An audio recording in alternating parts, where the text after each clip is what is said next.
Assalamualaikum warahmatullahi wabarakatuh. Alhamdulillah, Alhamdulillah, wassalatu wassalamu ala sayyidil mursalin wa ala alihi wa sahbihi. Allahumma salli wa sallim ala abda khalqillah wa ala arban khalqillah wa ala ahab khalqillah wa ala khair khalqillah wa ala akmal khalqillah sayyidina wa habibina wa qurratu a'yunina wa habibina Muhammad ibn Abdullah sallallahu alaihi wa ala alihi wa sahbihi wa wala. Allahumma salli wa sallim wa tabarak rahmatillah ala billah salatan wa salaman daimaini bidawami mulkillah wa ala alihi wa sahbihi wa mawala, amma ba'du.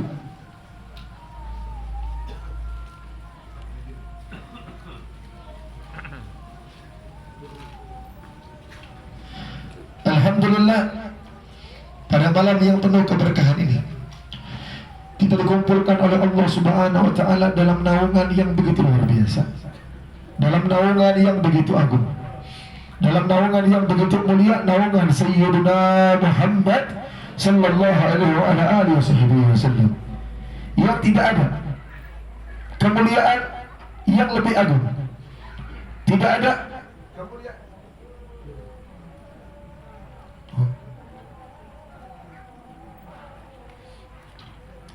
yang tidak ada kemuliaan yang lebih mulia, yang lebih agung yang diciptakan oleh Allah Subhanahu wa Ta'ala melainkan kemuliaan Sayyidina Muhammad sallallahu alaihi wasallam.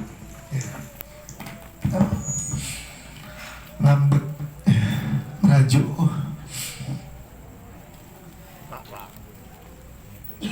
Salam dan salam senantiasa kita sampaikan kepada baginda besar Nabi Muhammad sallallahu alaihi wasallam, yang saya muliakan, yang saya agungkan, yang saya hormati,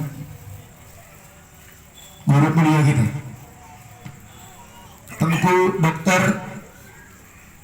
Manan M.Ed, nah, salah ya, dan juga Abati Fakhruddin, nah betul, yang telah berhadir bersama kita pada malam yang mulia ini. Maka mudah-mudahan kita meminta dengan keberkahan salawat kepada baginda Nabi Muhammad, Allah Ta'ala panjangkan umur beliau dalam ketaatan kepada Allah. Allah Ta'ala jaga beliau dan keluarganya beliau. Allah Ta'ala jaga santri-santrinya beliau. Allah Ta'ala jaga dayanya beliau. Allah Ta'ala jauhkan beliau daripada segala fitnah, hasad, iri, dengki daripada orang lain. Allah Ta'ala kumpulkan kita bersama beliau di syurganya Allah Subhanahu wa Ta'ala. Amin ya rabbal alamin. Tadi saya waktu dengar ceramah Tengku Dr. Manan, rasanya nggak pengen ceramah, pengen duduk di depan. Saking enaknya ceramahnya. Ibarat kata, kalau beliau diibaratkan sebuah air, maka saya sebuah debu. Maka tidak sah tayamum kalau sudah nampak air. Tapi insya Allah ngambil keberkahan. Maka saya harapkan habis dengar ceramah saya ambil wudhu lagi. Karena tayamum tidak sah. Alhamdulillah, kita dikumpulkan oleh Allah Subhanahu wa Ta'ala dalam naungan yang begitu luar biasa dalam Hilagatul Dzikir, yang tadi beliau sebutkan bahwasanya Allah Subhanahu wa Ta'ala punya satu malaikat yang kerjanya mondar-mandir ke sana kemari, keliling. Di Panton ada bu? Ada. Sampo ini? Ada nggak? Ada. Mondar-mandir ke sana kemari. Disebutkan ketika dia menjumpai ada halaqah zikir atau halaqah ilmu, maka dia duduk dalam orang-orang yang hadir di dalam majelis tersebut. Makanya disebutkan orang-orang yang kumpul duduk di dalam majelis, misal majelis ini, dalam majelis salawat, dalam majelis ilmu, maka disebutkan illa hafathumul malaikah, kecuali mereka juga duduk sama malaikat. Nampak nggak? Nampak malaikat? Mana malaikat? Kenapa? Banyaknya maksiat mata kita sehingga kita tidak diizinkan untuk melihat malaikatnya Allah. Kalau dibuka hijab sama Allah,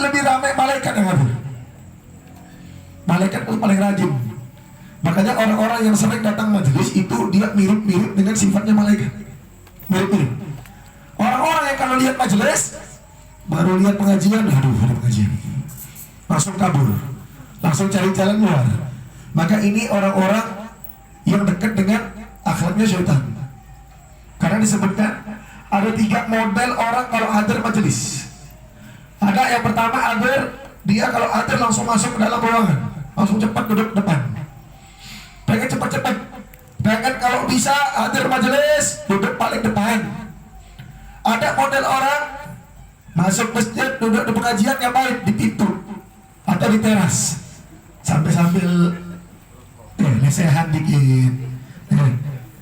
Masuk ilmu masuk, nggak sudah ya sudah.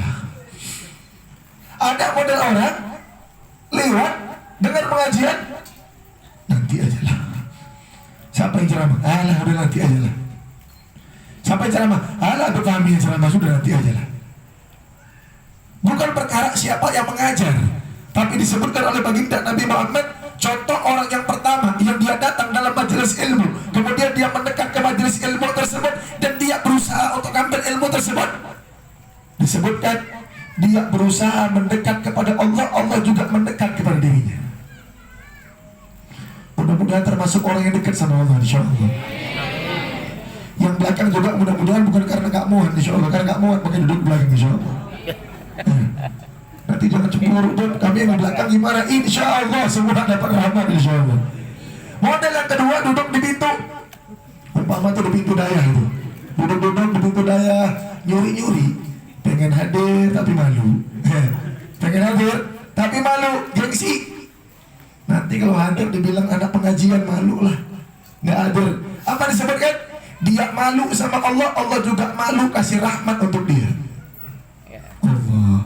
Yang ketiga, dia berpaling. Disebutkan oleh baginda Nabi Muhammad, dia berpaling daripada Allah, Allah juga berpaling daripada dirinya. Nabi menyebutkan, "Mayuridillahu khairan yufaqihu fiddin." Siapa orang yang diinginkan kebaikan oleh baginda Nabi, oleh Allah, yufaqihu fiddin, maka dia akan diberikan pemahaman dalam ilmu agama. Guru kita menyebutkan bahwasanya di antara mafhum dalam hadis ini adalah di antara orang-orang pertanda bahwasanya mana orang yang diinginkan kebaikan oleh Allah, maka orang tersebut diringankan langkah untuk menuntut ilmu agama. Kalau langkahnya ringan, pertanda insya Allah dia orang baik. Tapi kalau mau ke pengajian berat, ada aja alasannya. Nggak ada Honda, dikasih Honda sama Allah. Nggak ada mobil, dikasih mobil. Nggak ada pesawat. Emang ada landasan pesawat di sini? Nggak ada. Mau parkir di mana? Maka alhamdulillah, pada hari malam ini kita kumpul sama malaikatnya Allah. Wa nazalat alaihimus sakinah, dan orang-orang yang kumpul, yang zikir, yang salawat, yang menuntut ilmu, diturunkan ketenangan dalam hati orang tersebut oleh Allah. Kira-kira lagi salawat tadi, subhanallah, tenang nggak? Enak? Enak? Enak Pak? Enak. Ditaruh ketenangan sama Allah. Di antara ditaruh ketenangan apa? Ingat utang Pak lagi salawat? Ada yang ingat utang? Aduh udah berjuta, nggak ada. Fokus semuanya. Kenapa? Dicabut semua perasaan tersebut oleh Allah, diletakkan ketenangan oleh Allah, dilupakan semua urusan dunia kita. Walaupun balik dari majelis ingat utang lagi. Ada utang? Ada? Ada utang Pak? Nggak ada. Nggak ada? Kaya semua di sini. Saya pinjam uang di sini boleh?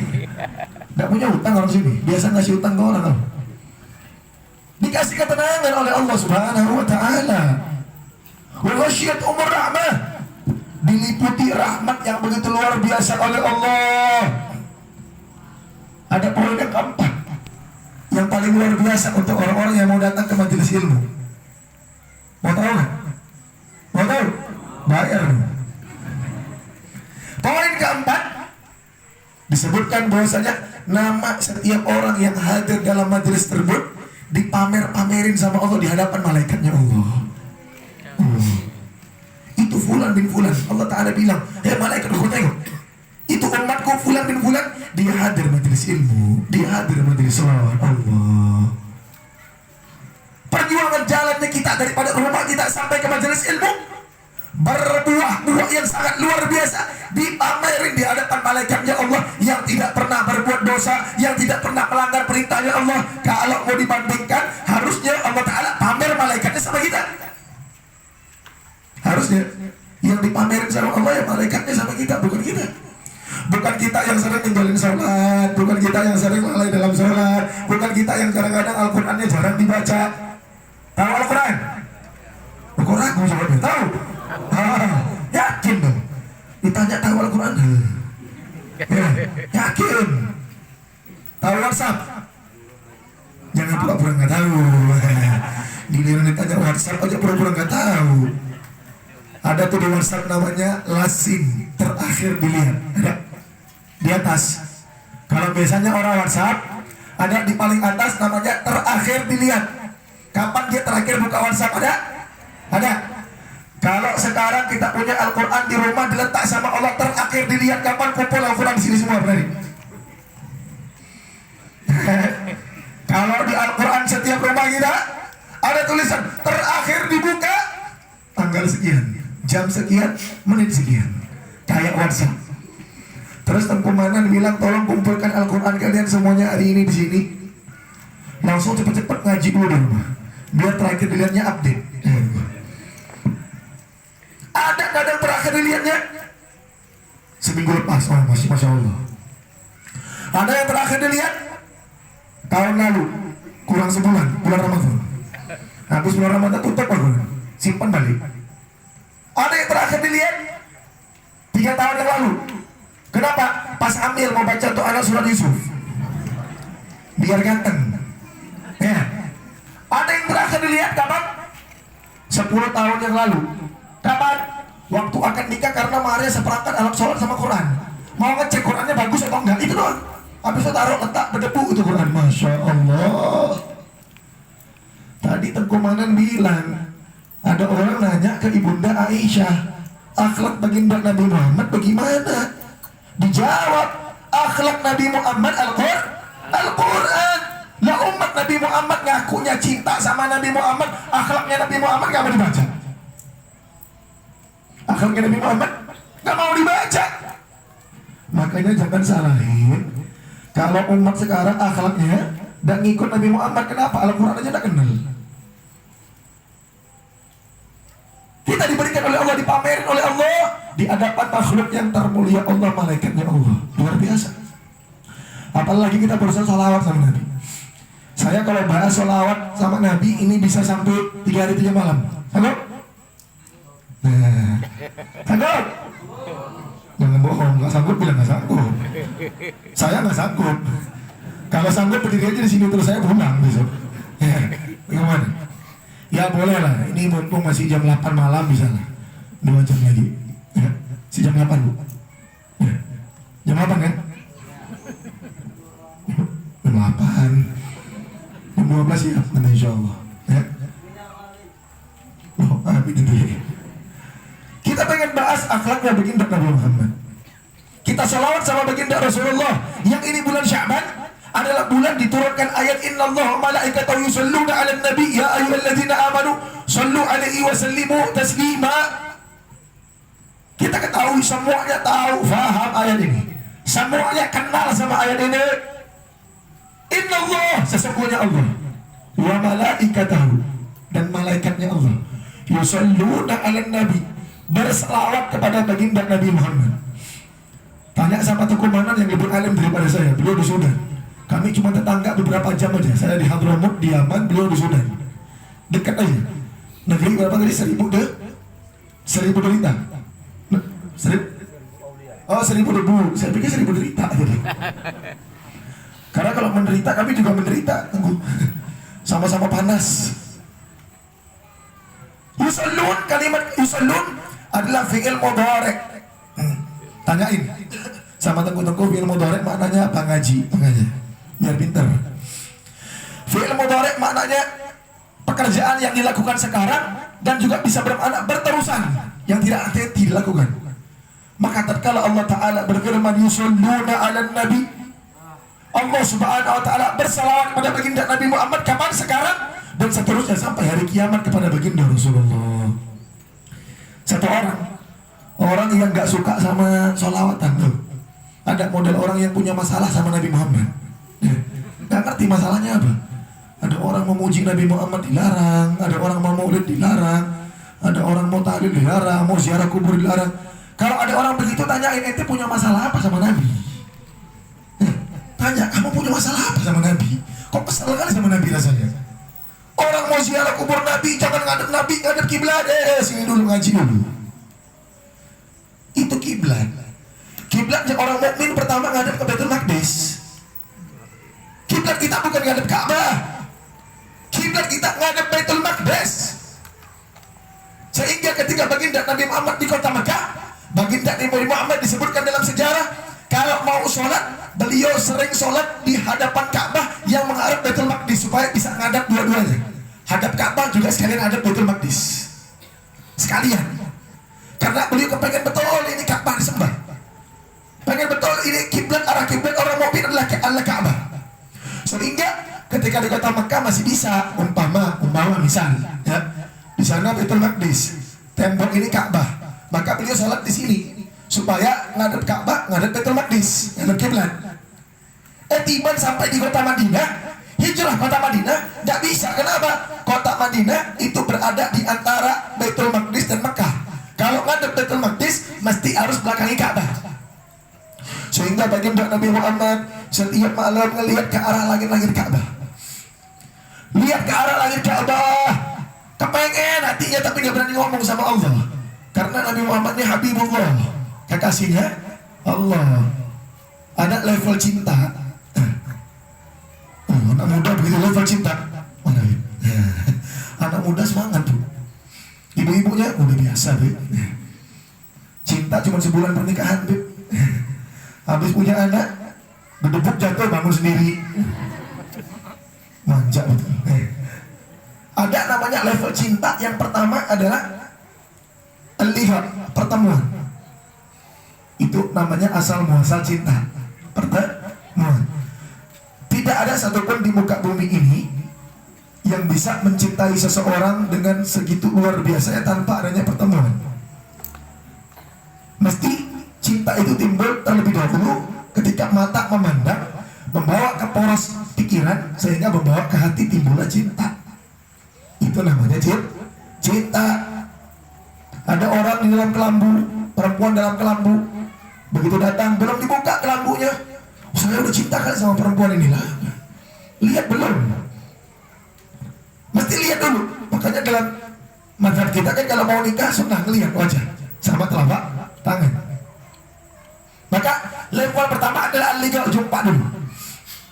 Level yang ke-6 al-ishq, udah mulai rindu. Itu level yang ke-6. Level yang ke-10, yang ke-10 adalah khalil.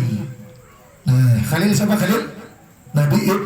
Nabi Ibrahim, Khalilullah.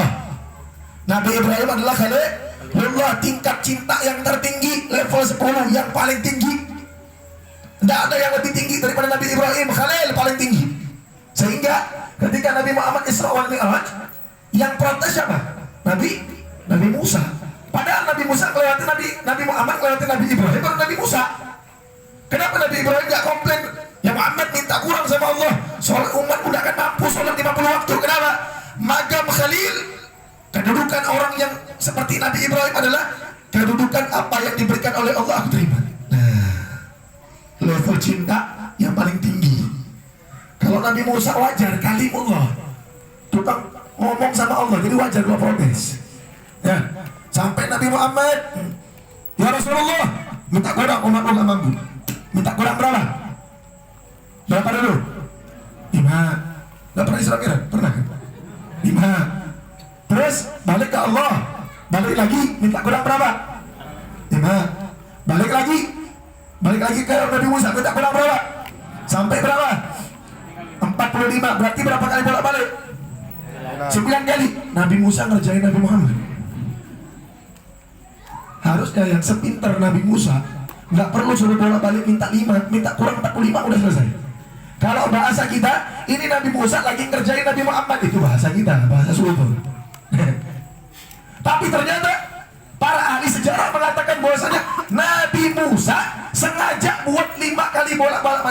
Sampai bahkan 2 waktu yang terakhir tinggal 5 waktu lagi disuruh balik lagi sama Allah. Kenapa? Karena kalau disuruh 45 kali selesai masalah, habis. Tapi Nabi Musa sengaja disuruh cicil 5 balik, 5 balik, 5 balik. Disebutkan oleh ulama karena Nabi Musa biar bisa lama-lama mandang wajah Rasulullah. Pinter, cerdas. Nabi ulul azmi kepengen lihat wajah Nabi Muhammad. Lah ada umat Nabi nggak kepengen mimpi Nabi. Rugi ini. Maka tadi disebutkan Khalil, magam Nabi Ibrahim, magam yang tertinggi dalam cinta, yang magam kalau udah dikasih terima. Ya orang kalau cinta begitu ya sudah. Walaupun yang dikasih buruk nggak terima, insya Allah apa yang dikasih pasti karena dasar cinta. Orang cinta tuh begitu. Tai kucing rasa ibu kan makan sendiri. Saya nggak mau. Tai kucing rasa kucing. Mana pula rasa coklat. Tapi begitulah magam orang yang mencintai. Sehingga terkadang-kadang yang sengsara jadi nikmat. Terus Nabi Muhammad Habibullah. Habib kemana? Kok nggak ada? 1 sampai 10 yang paling tinggi Khalil. Habibullah kemana? Nabi Muhammad kemana? Ternyata setiap level memiliki level, setiap cinta memiliki level masing-masing. Habibullah adalah bentuk ketika 10 level tersebut digabung jadi satu. Cinta yang tiada tara, cinta yang tidak memiliki bandingan daripada sesuatu. Maka semua level cinta tersebut udah dilalui oleh Nabi Muhammad dan Nabi Muhammad miliki. Karena orang kalau udah naik 1 level cinta gak mungkin turun, gak bisa. Orang kalau udah jumpa, pertama jumpa kan excited, senang, luar biasa, gembira, maksudnya semangat. Udah 10 kali jumpa, masa sih 10 kali jumpa kayak pertama kali jumpa? Gak begitu, biasa aja. Ya, gak bisa dia turun lagi kayak pura-pura semangat kayak pertama kali juga, gak bisa. Karena kodratnya manusia kalau udah naik level cintanya gak bisa turun. Tapi Nabi Muhammad bisa kontrol, dia punya cinta dalam 10 cinta tersebut, beliau bisa kontrol, memiliki cinta yang teragung baginda Rasulullah Sallallahu Alaihi Wasallam. Nabi Muhammad ketika malam melihat Ka'bah, minta enggak? Tapi subhanallah, tanpa perlu meminta, Allah Subhanahu wa Ta'ala menurunkan ayat Al-Quran yang diperintahkan oleh Allah untuk membalikkan kiblat pada saat tersebut daripada Masjidil Aqsa ke Masjidil Haram. Disebutkan apa? Wa qad nara tagallub. Wahai Nabi Muhammad, kami sudah melihat bolak-balik hatimu. Yang dipandang hatinya Nabi Muhammad, yang dipandang hatinya Rasulullah. Cuma perkara urusan hati Nabi Muhammad, Allah Ta'ala syariatkan kiblat baru untuk umat muslimin, yang ini menjadi poros untuk ibadah umat muslimin seluruh dunia. Kiblat adalah hal yang sakral untuk orang mukmin, yang diubah dengan cara segampang itu cuma gara-gara hatinya Nabi Muhammad kepengen ke Mekah. Supaya kita paham bagaimana kedudukan Nabi Muhammad di sisi Allah. Gak main-main. Gak main-main kalau Allah urusan Nabi Muhammad. Cuma kepengen ke Mekah, dibalik sama Allah urusan kiblat umat mukmin. Datang orang akhir zaman, ziarah ke Nabi Muhammad, jangan ngadep Nabi, ngadep kiblat belakang kaki Nabi. Sekolah dulu, belajar dulu. Kalau bukan karena Nabi Muhammad, kita punya kiblat gak bakal ngadep ke Ka'bah. Belajar dulu. Kalau bukan bakal Nabi Muhammad, hatinya baginda Nabi Muhammad, kita kiblat kita gak menghadap ke Ka'bah. Kita disuruh ngadep Ka'bah, tapi kita membelakangi orang yang menjadi sebab perpindahan kiblat. Gak masuk akal. Disuruh ngadep kiblat, disuruh membelakangi orang yang menjadi penyebab diubahnya kiblat. Gak masuk di akal. Maka alhamdulillah pada malam hari ini kita buat salawat sama Nabi Muhammad. Kita nyebut nama baginda Nabi Muhammad. Disebutkan bahwasanya, kalau salah mohon maaf, ada ahli hadis, saya agak grogi ngomongnya. Ada 2 hadis baginda Rasulullah yang menyebutkan bahwasanya jalan menuju surga itu cuma 2. Jalan menuju surga cuma 2. Kalau kunci surga semuanya tahu. Miftahul jannah la ilaha illallah. Kunci surga itu la ilaha illallah.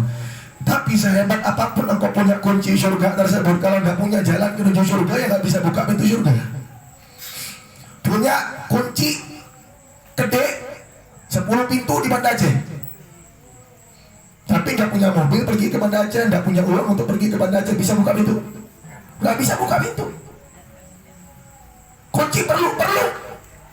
Tapi ketika sudah memiliki kunci Islam, kunci surga, maka mesti juga punya jalan menuju surga. Kunci surga ini ibarat apa? Boarding pass. Tahu boarding pass? Boarding pass itu tiket pesawat. Kalau umpama mau masuk pesawat di ruang tunggu itu dicek boarding pass. Kalau umpama tidak punya boarding pass, tidak boleh masuk dalam pesawat. Mohon maaf, Tengku Menan walaupun beliau bisa jadi presiden sekalipun, ya bisa jadi presiden umpama. Kalau beliau jadi presiden sekalipun, nggak ada ceritanya namanya pesawat jemput beliau di rumahnya, nggak ada.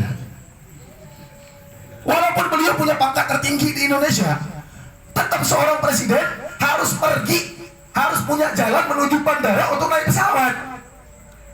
Maka sehebat apapun magomu, sehebat apapun kedudukanmu, tidak bisa engkau kemudian menjemput pesawat tersebut parkir di Sampoinit gitu. Tidak bisa. Saya punya boarding pass, saya nggak mau tahu, saya kecil di sini. Pesawat Garuda harus parkir di sini, saya mau naik dari sini. Ya nggak dipeduliin, ditinggal sama pesawat. Maka jalan menuju surga disebut Nabi Muhammad ada 2. Yang pertama, man nasiya sholata alayya khatiyat tariqal jannah. Yang lupa sholawat sama diriku. Yang lupa siapa? Saya bangsa lupa sholawat sama Nabi. Ya. Kita semua yang hadir nih bangsa lupa. Yang ingat cuma ikatan cinta. Ikatan cinta tahu bu? Pura-pura nggak tahu. Takut diejek sama Nabi. Kita bangsa-bangsa orang yang lupa salawat sama Nabi. Tapi apakah kemudian kita termasuk dalam bagian tersebut? Kata ulama bahwasanya siapa orang yang lupa salawat sama Nabi? Siapa? Orang yang disebut nama baginda Nabi Muhammad, kemudian dia enggan bersalawat pada baginda Rasulullah. Ini adalah orang yang lupa salawat sama Nabi. Nabi nyebut al-bakhil liman dzukirtu indah falam yusalli alayya.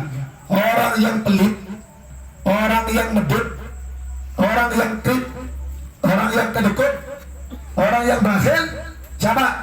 Orang yang disebut nama Nabi Muhammad, terus hatinya gak bergetar mau sholawat sama Rasulullah.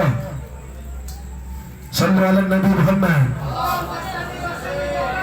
sallu ala Nabi Muhammad, sallu ala Taha, sallu ala Muzammil, sallu ala Mudaththir, sallu ala Yasin, sallu ala Mujtaba, sallu ala Mustafa.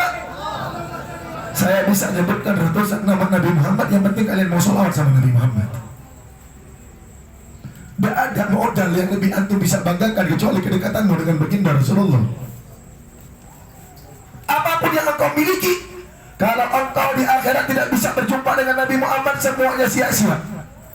Al-Habib Ali ibn Muhammad Habsyi, pengarang daripada Maulid Sibtat Durar, beliau mengatakan bahwasanya aku kepengen masuk ke dalam surga bukan karena kenikmatan surga, bukan. Kepengen masuk surga bukan karena ada air sungai yang mengalir daripada susu, bukan.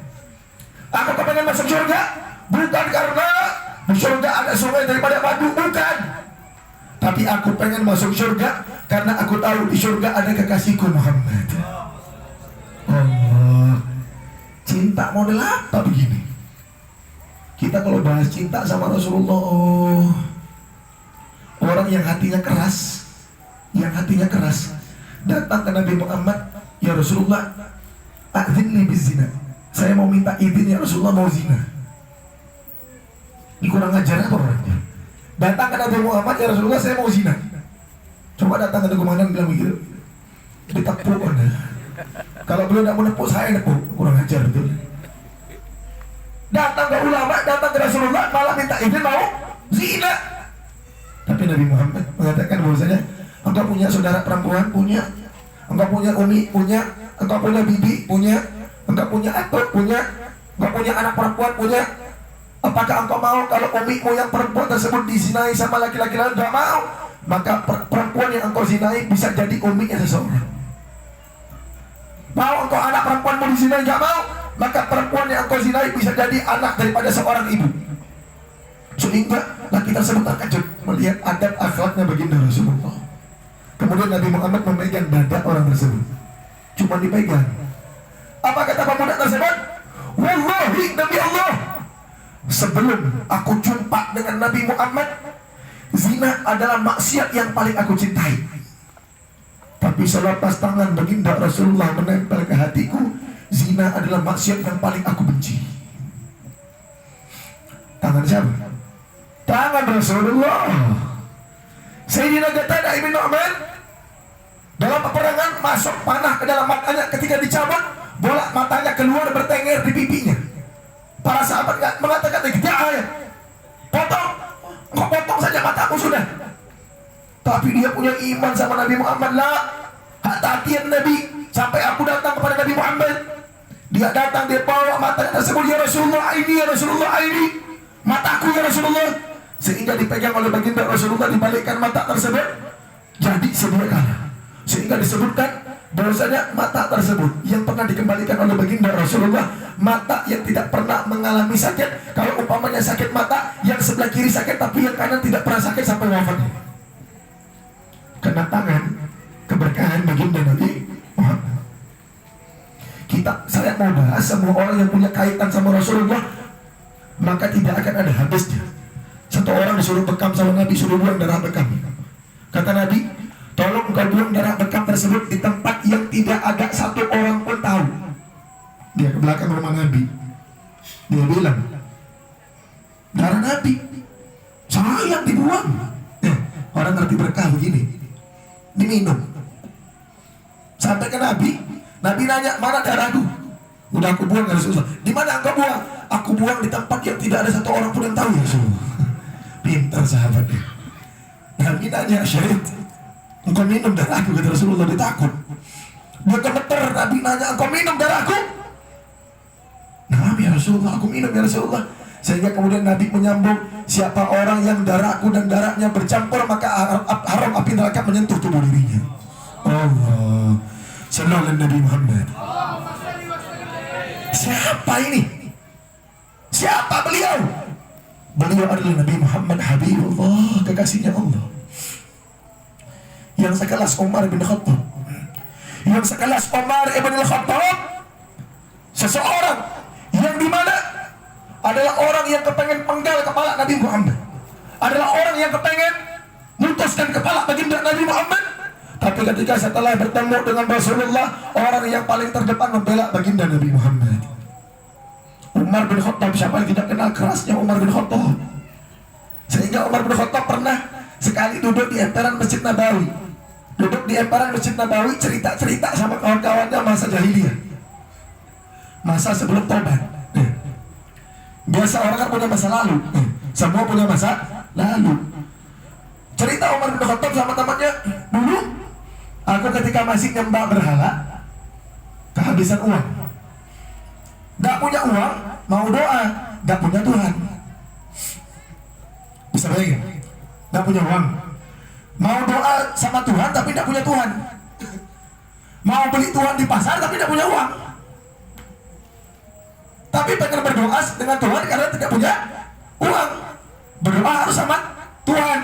Cari Tuhan, Tuhan gak ada. Mau beli ke pasar, uang gak ada. Nah, muter gitu aja sepening. Akhirnya Umar bin Khattab masuk ke dalam rumah. Dia lihat ada tepung gandum, ada korma. Muncul ide, diadon tepung gandum sama korma tersebut, dia buat bentuk Tuhan dari Adam nabati. Dia doa.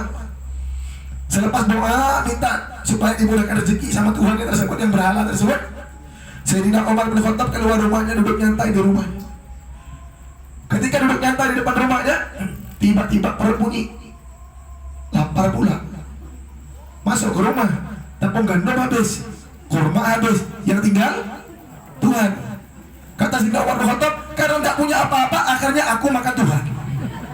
Sehingga emperan Masjid Nabawi tertawa melihat kisahnya Umar bin Khattab, dan Nabi Muhammad dari dalam Masjid Nabawi memandang tajam kepada Sayyidina Umar bin Khattab. Sayyidina Umar bin Khattab mendadak ketakutan karena melihat wajah baginda Nabi Muhammad. Dia mengira apakah baginda Rasulullah akan memarahi diriku karena aku bercanda di emperan Masjid Nabawi.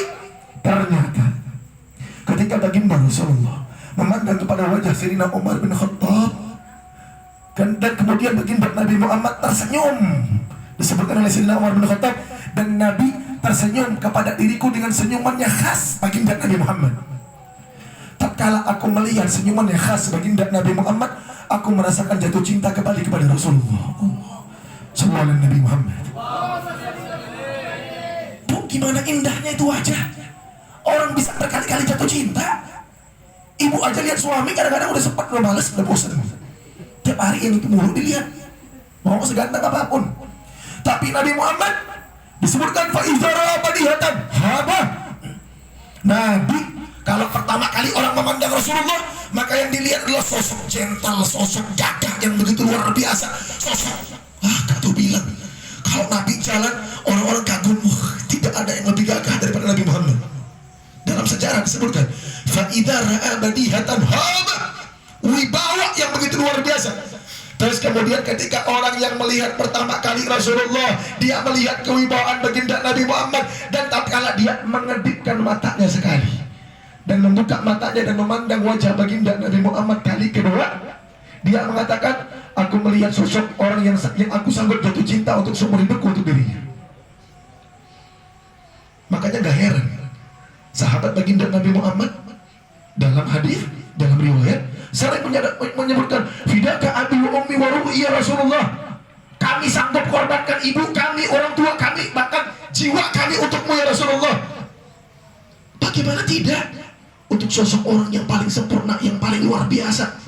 Bahkan seorang perempuan Nusaibah, perempuan Sayyidah Nusaibah yang tidak memiliki skill perang, ketika ikut perang Uhud dalam barisan medis, ketika merawat orang-orang yang sedang terluka, dia mendengar ada orang yang teriak dari luar kemah, aina Muhammad saat tidak, mana Muhammad, aku mau panggal kepalanya.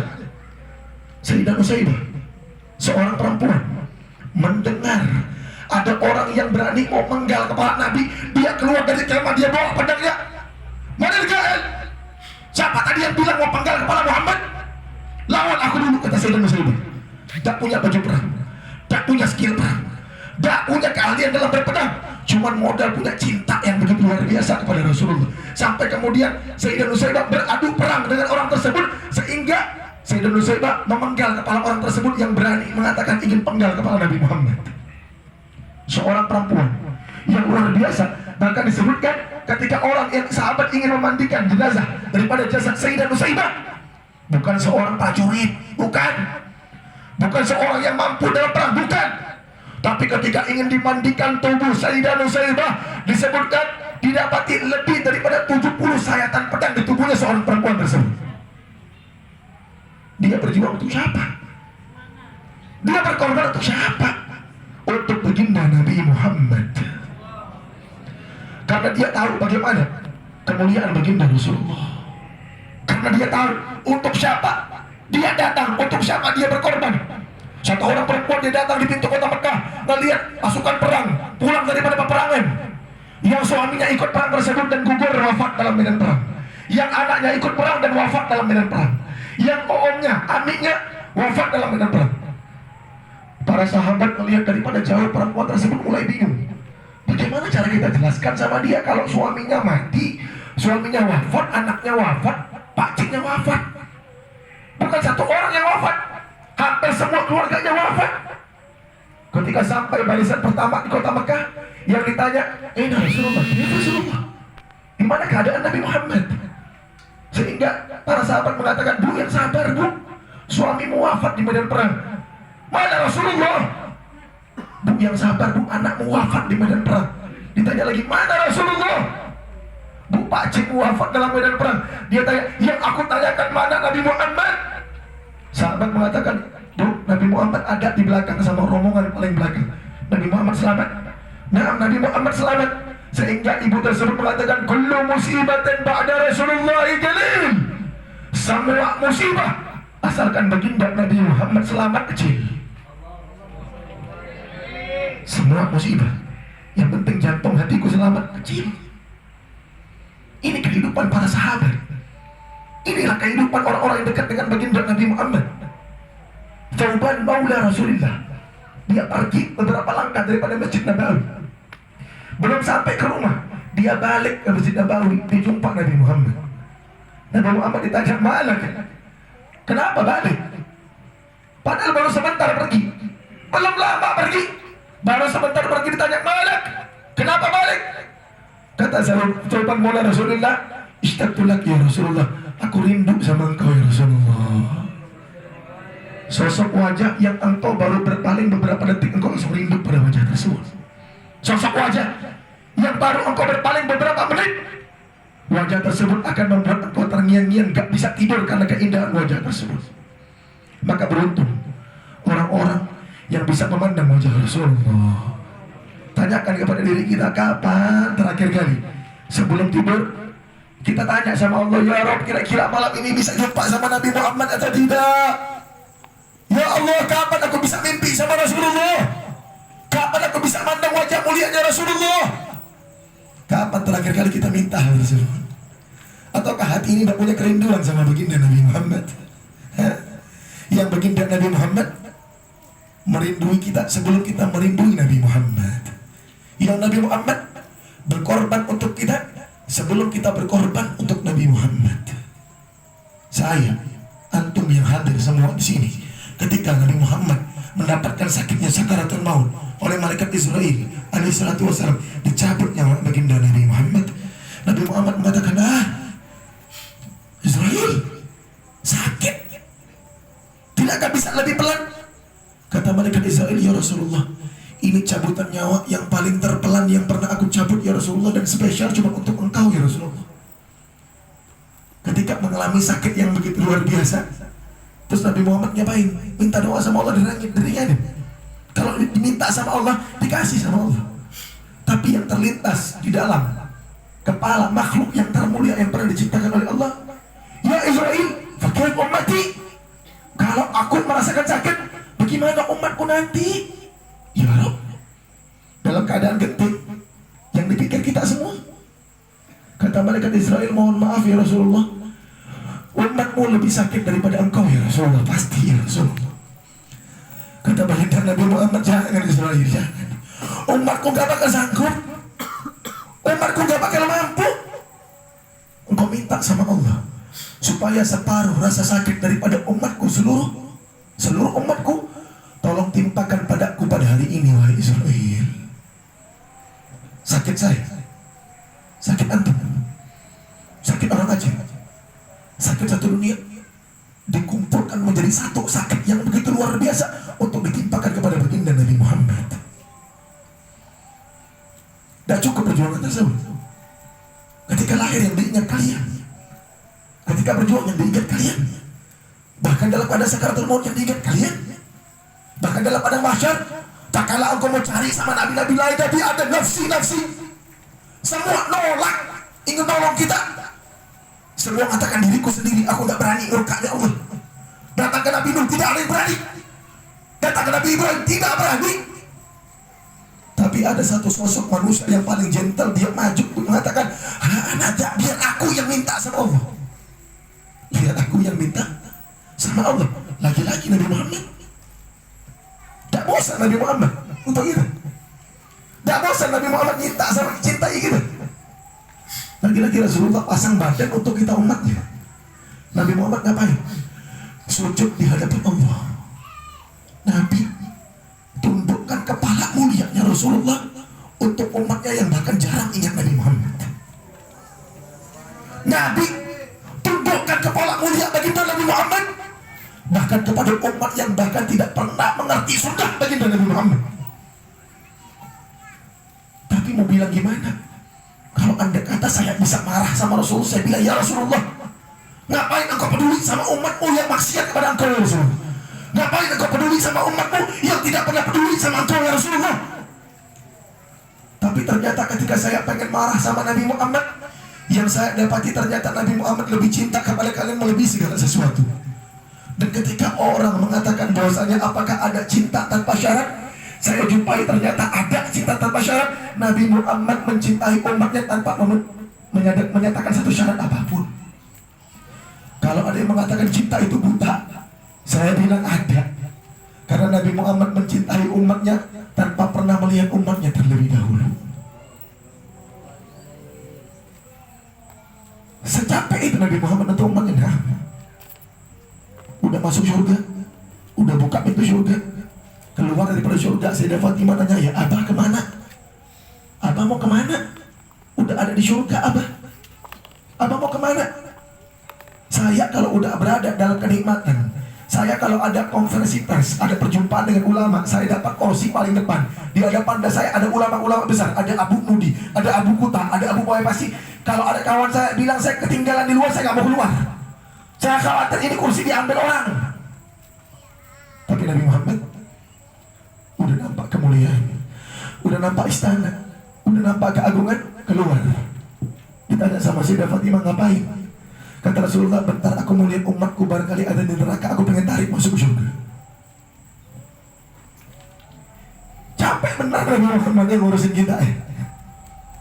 Tapi kadang-kadang kita tidak pernah perhatian sama baginda Rasulullah, tidak pernah mandang cintanya Rasulullah, tidak pernah kadang-kadang memikirkan bagaimana baginda Nabi Muhammad. Kadang-kadang kita punya anak minum sambil berdiri, kita biarkan, padahal tersebut melanggar sunnah baginda Nabi Muhammad. Anak kita tiba tidak menghadap kiblat, kita biarkan. Anak kita terkadang meninggalkan sholat subuh, kita biarkan. Padahal baginda Nabi Muhammad cinta kepada engkau sampai dikorbankan nyawanya. Perang Uhud kena pelipisnya Rasulullah berdarah, ditampung sama Nabi Muhammad. Sayyidah Fatimah datang, Abah kenapa? Abah takut darah?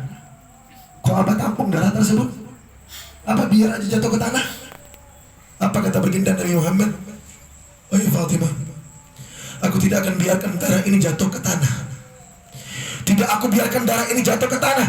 Aku takut kalau darah ini sampai jatuh ke tanah, karena anak dan tanah murka, Allah Ta'ala adab umatku karena sebab jatuhkan darahku ke atas tanah. Dalam keadaan terluka sekalipun, yang dipikir kita umatnya. Kadang-kadang kalau pengen geram-geram sama cintanya Nabi, tapi saya nggak bisa ngomong apa. Ternyata ketika makin saya pelajari tentang baginda Nabi Muhammad, yang saya dapati ternyata kitanya yang kurang ajar sama Nabi Muhammad. Ternyata kitanya yang nggak punya akhlak sama Nabi Muhammad. Ternyata kita yang tidak pernah peduli sama Nabi Muhammad. Maka kita sholawat sama Nabi Muhammad. Kenapa? Karena Nabi menyebutkan aulan nas bi yaumal qiyamah aktsaruhum shalah. Yang paling dekat denganku nanti di hari kiamat adalah yang paling banyak sholawatnya. Dalam riwayat akrab majlisan, yang paling dekat tempat duduknya. Yang paling dekat tempat duduknya. Dan ngapain minta untuk sama-sama sama Nabi Muhammad? Yang penting masuk surga sudah. Karena engkau tidak mengerti apa pikiran para sahabat. Sayyidina Anas bin Malik, tatkala turun ayat penjagaan daripada Allah, Nabi Muhammad memerintahkan semua sahabat untuk tidak ada yang menjaga Rasulullah. Sayyidina Anas bin Malik berdiri depan pintu Rasulullah. Nabi Muhammad melihat Anas, engkau tidak mengerti, Allah sudah turunkan ayat Allah Ta'ala akan jaga diriku, engkau tidak perlu menjaga diriku. Apa kata Sayyidina Anas? Ya Rasulullah, aku bukan mau jaga dirimu ya Rasulullah, aku cuma pengen khidmah, aku cuma pengen bantu engkau ya Rasulullah. Barangkali engkau pengen ngangkat sesuatu, biar aku bantu ya Rasulullah. Modal pengen khidmat sama Rasulullah, ditawarkan sama Nabi Muhammad, minta wahai Anas, minta wahai Anas, apa yang engkau akan minta, aku doa kepada Allah. Sayyidina Anas dapat doa yang powerful, dapat doa yang begitu luar biasa, tidak mau disia-siakan. Rasulullah, izinkan aku mikir 3 hari, bukan sehari, 3 hari. Selepas 3 hari Sayyidina Anas memikirkan doa tersebut, ternyata apa yang diminta kepada Rasulullah? Sayyidina Anas minta surga? Tidak. Sayyidina Anas minta apa? Harta yang banyak? Tidak. Sayyidina Anas minta tata? Tidak. Tapi yang diminta oleh Sayyidina Anas bin Malik dengan doa yang mustajab daripada baginda Nabi Muhammad, as'alak, aku minta kepada engkau ya Rasulullah agar engkau doakan kepada Allah, murafaqatak fil jannah, Yang diminta bukan masuk surga, tapi yang diminta oleh Sayyidina Anas bin Malik, sahabat Nabi, aku minta ya Rasulullah agar engkau doakan supaya aku bisa bareng-bareng engkau di surga. Mudah-mudahan semua yang hadir bisa duduk sama Rasulullah. Permintaan sahabat kepengen bisa bareng-bareng Nabi Muhammad, bukan masuk surganya. Bukan surga tujuan Nabi, tujuan para sahabat. Tapi tujuan para sahabat adalah jangan sampai ini mata tidak bisa mandang manusia yang termulia. Ini mau masuk bulan Ramadan, mau masuk bulan Ramadan. Bahagiakan baginda Nabi Muhammad sekali aja. Saya mohon, hargai darah baginda Nabi Muhammad, hargai perjuangan baginda Nabi Muhammad, hargai debu yang lengket di tubuh baginda Nabi Muhammad karena untuk umatnya. Minta tolong dihargai aja. Nabi nggak minta apa-apa. Kalau umpama orang Aceh, seluruh orang Aceh atau seluruh dunia berhenti sholawat sama Nabi Muhammad, tidak mengurangi kemuliaan baginda Nabi Muhammad. Nabi tidak perlu sama sholawatnya gitu. Nabi tidak butuh sama sholawatnya kita. Karena tanpa kita sholawat sama Nabi Muhammad tetap mulia. Maka tetapi kita sholawat sama Rasulullah untuk bakal syafaat baginda Nabi Muhammad untuk kita, untuk diri kita. Mau masuk bulan Ramadan, bahagiakan Nabi Muhammad, baca akhlak baginda Nabi Muhammad. Al-Quran dibuka, Lailatul Qadar dicari. Nabi naik ke atas mimbar, bilang amin, amin, amin. Sahabat nanya, ya Rasulullah, maka tasnah kata ya Rasulullah, engkau tidak pernah biasanya buat seperti ini. Kata baginda Nabi Muhammad, atani ya Jibril, tadi malaikat Jibril datang kepada diriku. Kemudian malaikat Jibril berdoa, man dakhal Ramadan falam yughfar lahu abadahullah. Yang masuk bulan Ramadan dan Allah Ta'ala belum ampunkan dia punya dosa, apa Allah, maka semoga Allah Ta'ala mencelakakan, menghinakan, menjauhkan, membuat sial orang tersebut. Faqultu amin, Nabi Muhammad bilang amin. Kalau tadi Sayyidina Anas bin Malik mengharapkan doa daripada baginda Rasulullah, ini yang doa malaikat Jibril, yang aminkan baginda Nabi Muhammad, yang berdoa Sayyidul Malaikah, pimpinan malaikat termulia, yang mengaminkan adalah baginda Nabi Muhammad, Sayyidul Anbiya, pimpinan Nabi yang termulia. Maka mustahil ini doa tidak didengar oleh Allah, mustahil ini doa tidak dijabah oleh Allah Subhanahu wa Ta'ala. Hati-hati, hati-hati yang masuk bulan Ramadan tidak dapat ampunan daripada Allah. Saya lebih yakin sama Nabi Muhammad, dia akan celaka dunia akhirat. Salawatul khamis, wal jum'ah ila jum'ah, wa Ramadan ila Ramadan, kafarat bainahuma idza ijtanibatil kaba'ir, dalam hadis baginda Rasulullah.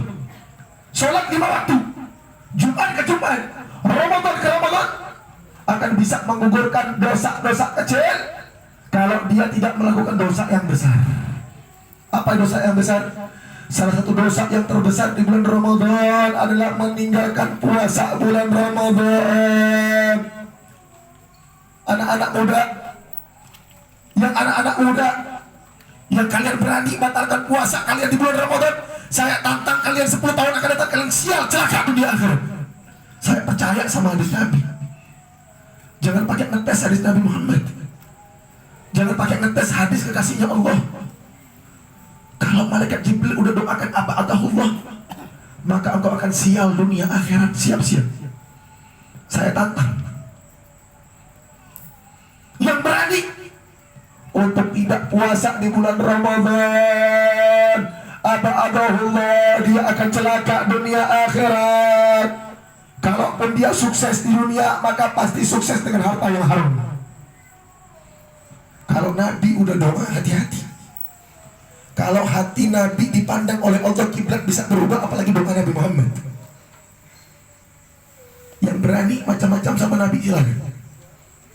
Saya tunggu 10 tahun akan datang, jadi apa kalian? Saya tantang. Yang berani nyanyiakan bulan Ramadan, siap-siap. Karena ini hadis langsung didoakan oleh malaikat Jibril. Ini hadis diaminkan oleh baginda Nabi Muhammad. Yang berani tidak memuliakan bulan yang dimuliakan oleh Allah, siap-siap. Bisa persiapan dari sekarang untuk jadi orang yang celaka dunia dan akhirat. Satu puasa yang kau batalkan di bulan Ramadan, Andai kata engkau mau ganti dengan seumur hidupmu, belum bisa membayar satu dosa yang kau batalkan di bulan Ramadan.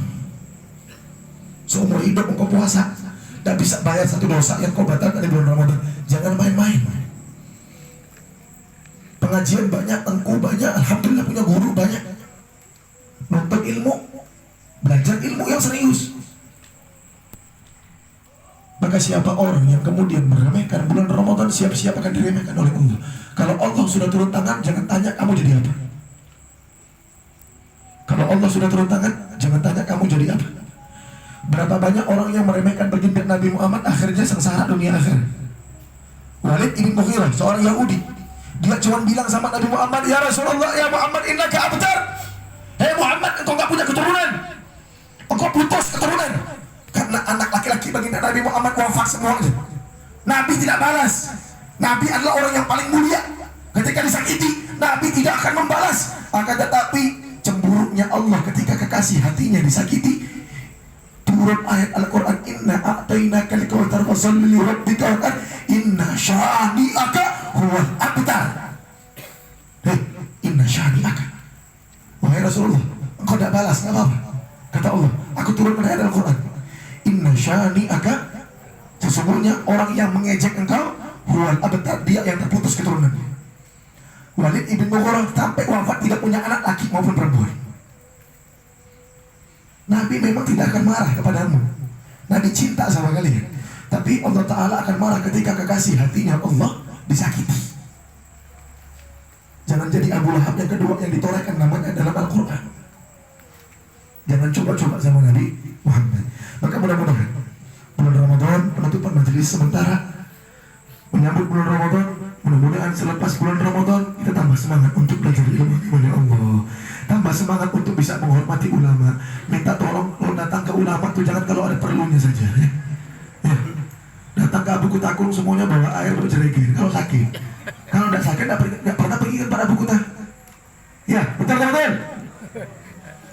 Betul betul. Betul. Coba pergi ke Abu Kutakun, mana orang yang nggak bawa jeregir? Semuanya bawa jeregir. Pertanyaan semuanya sakit. Saya bukan melarang orang bawa jeregir ke ulama, bukan. Bagus. Karena aja air yang dibaca doa itu bisa memberikan efek dan bisa memberikan penyembuhan karena zikir ulama tersebut. Bagus. Tapi yang saya rada kurang suka datang ke ulama kalau ada perlunya. Makanya jangan heran di zaman sekarang aulia Allah banyak disembunyikan sama Allah. Kalau dulu Syekh Abdul Qadir Jalani terkenal di mana-mana. Semua orang tahu beliau wali. Al-Imam Hasan al-Basri terkenal di mana-mana, beliau semua wali. Al-Habib Umar ibn Abdurrahman Al-Atas terkenal di mana-mana, beliau adalah wali. Tapi zaman sekarang mana wali? Kalau umpama disebutkan sama Teguh Manan, ada satu wali di Sampo ini, rumahnya sekian, pagarnya sekian, catnya sekian, insya Allah mulai besok itu rumah penuh. Betul? Ngapain? Abu sakit, Abu kaki, Abu gede belum laku-laku, Abu rezeki agak seret, Abu jodoh belum jumpa. Saya jodoh pun sama ulama. Apakah nggak boleh? Boleh, silakan. Akan tetapi jangan sampai buat Allah Ta'ala cemburu karena engkau datang kepada kekasihnya Allah cuma minta urusan dunia. Sedangkan orang-orang pada zaman dahulu datang kepada Syekh Abdul Qadir Jilani, ya Syekh, minta tolong agar Allah Ta'ala selamatkan saya punya iman. Ya Syekh, minta tolong agar Allah Ta'ala masukkan saya ke dalam surga bersama engkau. Ya Syekh, minta doa supaya saya dijumpakan kepada baginda Nabi Muhammad. Orang zaman sekarang kalau jumpa ulama semua urusan dunia. Maka jangan salahkan Allah ketika Allah Ta'ala tutup para kekasih, karena Allah Ta'ala cemburu. Apalagi musim sebentar lagi datang ke ulama, Abu sebentar lagi nyalek, sebentar lagi nyalek, minta doa supaya saya amanah.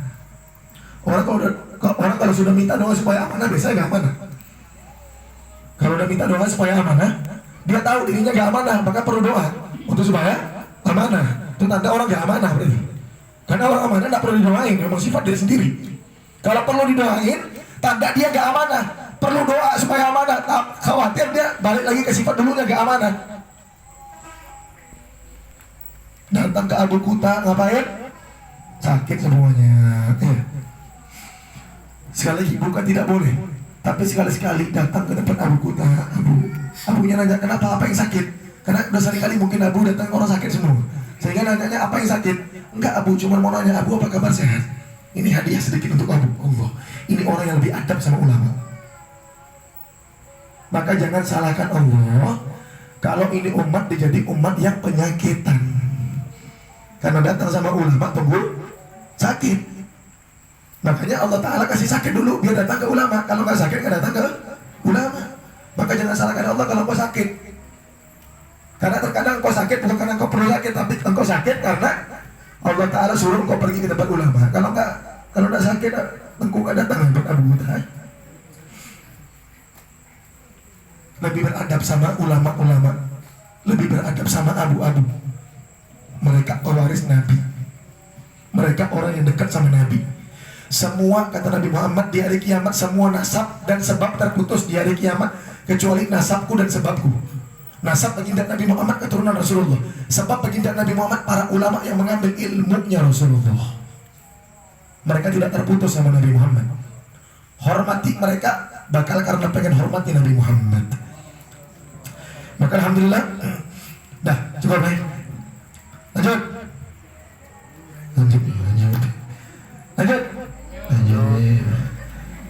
Kalau boleh pulang, sampai jam 1 ya. Siap? Saya nggak siap. Saya kan cuma nawarin. Saya nggak siap. Ya. Ini mau nyambut bulan Ramadan. Saya kepengen ajak semuanya untuk kita baca qasidah bulan Ramadan. Untuk nyambut bulan Ramadan, untuk nyambut hari yang termulia yang pernah diturunkan oleh Allah Subhanahu Wa Taala. Saya kepengen semuanya membaca qasidah tersebut ketika kita membaca qasidah bulan Ramadan. Semuanya Arab baca, ya. Saya ajarin, biar semuanya baca. Saya nggak, kalau ini nggak keras-keras suaranya, atau jangan mulai dulu. Karena orang zaman sekarang ke surga pun harus diseret. Nah, orang zaman sekarang ke surga harus ditarik, diikat pakai tali, ditarik, diseret. Susah betul orang sekarang mau masuk surga. Makanya nggak apa-apa. Malam ini saya mau seret orang ke surga. Insya Allah mudah-mudahan semua kita masuk surga sama Nabi Muhammad. Insya Allah. Amin ya Rabbal alamin. Kesidangnya begini. Coba ikutin ya. Syekh ngomong, Syekh lillah ya Ramadan bil qabul wal ghufran. Syekh lillah ya Ramadan bil qabul wal ghufran. Syekh lillah ya Ramadan bil qabul wal ghufran. Syekh lillah ya Ramadan bil qabul wal ghufran. Masih ngantuk ya. Syekh lillah ya Ramadan bil qabul wal ghufran. Naik sedikit lagi, bangun dikit. Jangan bangun. Ya, harus ditarik dulu ya. Kita mau narik neraka, narik ke surga. Ya, neraka pula. Syekh lillah ya Ramadan bil qabul wal ghufran. Syekh lillah ya Ramadan, Syekh lillah ya Ramadan, Syekh lillah ya Ramadan bil qabul wal ghufran. Syekh lillah ya Ramadan. Kalau belum keras suaranya tak boleh. Syekh lillah ya Ramadan bil qabul wal ghufran. Sekali lagi semuanya. Syekh lillah ya Ramadan, Syekh lillah ya Ramadan, Syekh lillah ya Ramadan bil qabul wal ghufran. Syekh lillah ya Ramadan, Syekh lillah ya Ramadan, Syekh lillah ya Ramadan bil qabul wal ghufran. Syekh lillah ya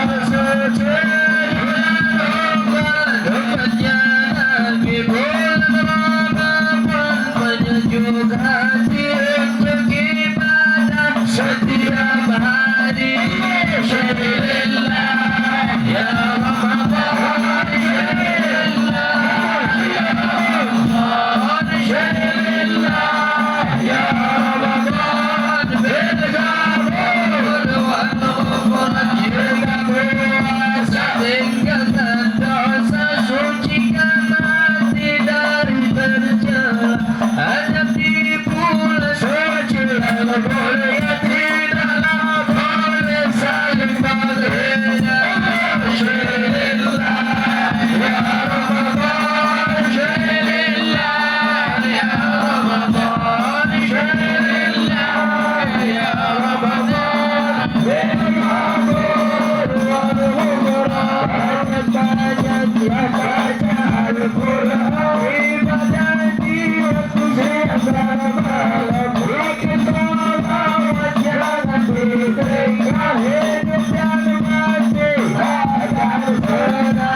Alhamdulillah kita baru saja baca qasidah masuk bulan Ramadan.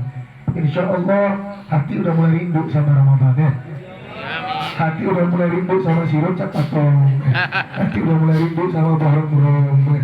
Hati udah mulai rindu sama semua bukaan Ramadan. Akan tetapi insya Allah kegembiraan kita akan masuknya bulan Ramadan diberkahi oleh Allah Subhanahu Wa Taala, dijadikan oleh Allah hamba-hambanya yang dimana bisa mengerjakan apa yang diperintahkan oleh Allah, apa yang diperintahkan oleh baginda Nabi Muhammad. Diizinkan oleh Allah untuk bisa melaksanakan sholat tarawih daripada takut ketinggalan satu episode sinetron. Insya Allah. diizinkan oleh Allah Subhanahu wa taala untuk bisa khatam Al-Qur'an, diizinkan oleh Allah Subhanahu wa taala untuk bisa dapat ampunan di dalam malam Lailatul Qadar. Insyaallah, amin ya rabbal alamin. Mudah-mudahan Allah taala jadikan daerah ini sebagai tempat penuntut ilmu, sebagai tempat sumber panutan untuk seluruh Aceh insyaallah.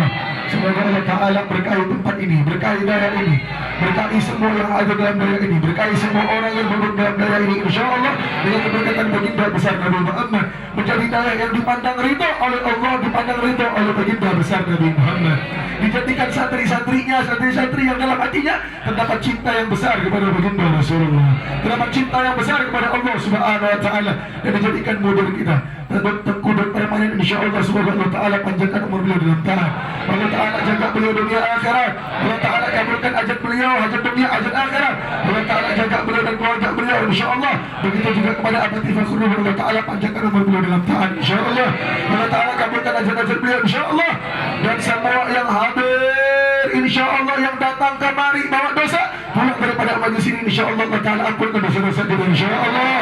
Yang datang kemari bawa hajat insyaallah, pulang daripada majlis ini Allah taala kabulkan kita punya hajat insyaallah. Yang datang kemari bawa hutang insyaallah, pulang daripada majlis ini dilunasi hutang oleh Allah Subhanahu wa taala. Amin ya rabbal alamin. Assalamualaikum warahmatullahi wabarakatuh.